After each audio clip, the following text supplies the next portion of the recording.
ரிஷிகள் யாகம் செய்யும் இடங்களில் படைவீரர்கள் சென்று யாகம் செய்யக்கூடாது என்று கூறி விஷ்ணு வணங்காமல் ஹிரண்யகசிபுவையே தெய்வமாக வணங்க வேண்டும் என்று துன்புறுத்தினர். நாரதரின் ஆலோசனைப்படி ஹிரண்யகசிபு மரணத்தையே வெல்ல வேண்டும் என்று இந்திரனை நோக்கி கடிதமும் செய்து ஆரம்பித்தான். அவளை உக்கர தவத்தால் பிரம்மன் அவன் கேட்ட வரம் அளிக்க வந்தார். மரணம் வரக்கூடாது என்னும் வரத்தை ஹிரண்யகசிபு கேட்கிறான். பிரம்மன் மரணம் சம்பவிப்பது இயற்கை விதி என்பதால் வேறு வரத்தை கேட்கச் சொல்கிறார். ஹிரண்யகசிபு பிரம்மனிடம் தனக்கு மரணம் மனிதராலோ விலங்காலோ அல்லது ஆயுதத்தாலோ நேரக்கூடாது என்னும், பகலிலோ இரவிலோ நிகழக்கூடாது என்றும், மண்ணிலோ விண்ணிலோ கட்டத்திற்கு உள்ளேயோ வெளியிலோ மரணம் ஏற்படக்கூடாது என்றும் வரம் கேட்டான். பிரம்மன் அந்த வரத்தை அளித்தார். மரணம் சம்பவிக்காது என்னும் ஆணவம் தலைக்கேற தேவர்களை வென்று உலகையும் தன் கட்டுப்பாட்டில் வைத்திருந்தார். தேவர்கள் துயருட்டனர். விஷ்ணுவுடன் தங்களை காக்க வேண்டினர். தேவருடன் துயரனை கண்ட இந்திரன் ஹிரண்யகசிபுவை பழிவாங்கும் எண்ணத்தில் குழந்தை பிறந்துவிட்டால் ஹிரண்யகசிபுவை விட தீய அசுரனாக இருக்கும் என்று கருதி கருவுற்றிருந்த ஹிரண்யகசிபுவின் மனைவியின் கருவையே அழிக்க வந்தான். நாரதர் அவரை தடுத்து அந்த குழந்தை சிறந்த விஷ்ணு பக்தனாக இருப்பான் என்றும் அவனாலேயே விஷ்ணு அவதரித்து ஹிரண்யகசிபுவை அளிப்பார் என்றும் கூறினார். நாரத இந்திரனிடமிருந்து அவளை காத்து அவளிடம் தவம் முடித்து வரம் பெற்று வரும் வரை ஆசிரமத்தில் இருக்கச் செய்தார். அவளுக்கு ஆசிரமத்தில் வைத்து விஷ்ணுவின் நாமத்தின் மகிமையை எடுத்து கூறுகிறார். அந்த நாம மகிமையே அவளுடைய வயிற்றிருந்த குழந்தைக்கும் கேட்டு விஷ்ணு பக்தனாக பிறந்தது. அந்த குழந்தைக்கு பிரகலாதன் என்று பெயரிட்டனர். மூளையிலும் ஹிரண்யகசிபுவையே கடவுளாக வணங்கி கொண்டிருந்த ஹிரண்யகசிபுவின் மகன் பிரகலாதன் நாராயணனை எப்போது வணங்கினார். ஹிரண்ய வரன் விட்டு திரும்பி வந்த மனைவியையும் மகனையும் ஆசிரமத்திலிருந்து தன்னுடைய அரண்மனைக்கு அழைத்து வந்தார். பிரகலாதனை குருகுலத்திற்கு அனுப்ப முடிவு செய்தார். குருவிடன் விஷ்ணுவின் பெயரை தவிர அனைத்து கலைகளையும் கற்க அனுப்பி வைத்தார். ஹிரண்யனை வணங்க வேண்டும் என்று குரு கூறியதும் பிரகலாதன் அவர் கடவுள் இல்லை, அரசர் தானே, மகாவிஷ்ணு தானே கடவுள் என்றான். நாராயண நாமத்தின் மகிமையை எடுத்துரைத்தான். எத்தனை முயன்றும் மகிழ்வையும் அமைதியும் கொடுக்கும் விஷ்ணுவை முழுமுதல் கடவுள் என்னும் நிலையிலிருந்து மாற்ற மறுத்துவிட்டான். தண்டனை கொடுக்கப்படும் என்ற தந்தையின் அச்சுறுத்தலும் அவனை எதுவும் செய்யவில்லை. தன் முடிவிலேயே உறுதியாக இருந்தான். குரு தாய் என எவர் எடுத்து சொல்லிய பிரகலாதனின் மனம் மாறவில்லை. தாய் அவனுடைய உயிரை காக்கவும் நல்லதிலிருந்து தப்பிக்க வைக்கவும் மன்றாடினாள். பயனில்லை. பிரகலாதன் வளர்ந்த முகத்துடன் நாராயணனிடம் கடவுள் என்றார்.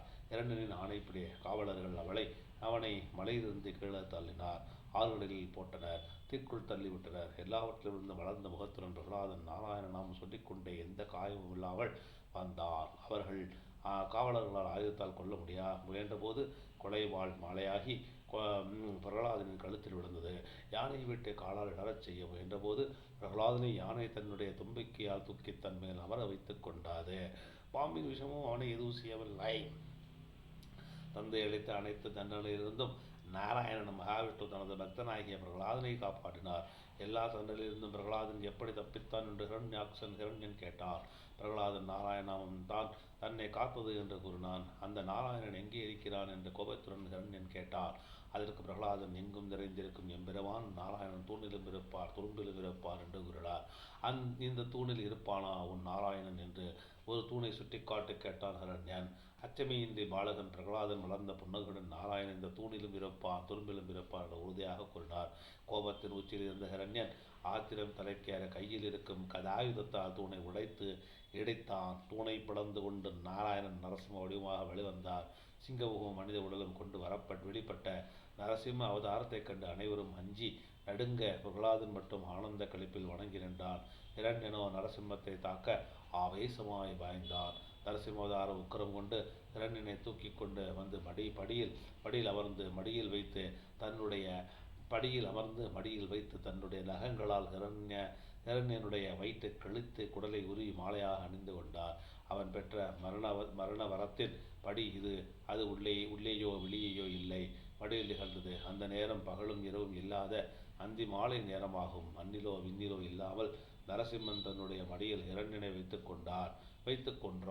ஆயுதங்களால் மரணம் நிகழாமல் நரசிம்மவதாரம் தன்னுடைய நகங்களால் ஹிரண்யனுடைய வயிற்றை கிழித்து குடலை உருவி மாலையாக அணிந்து கொண்டார்.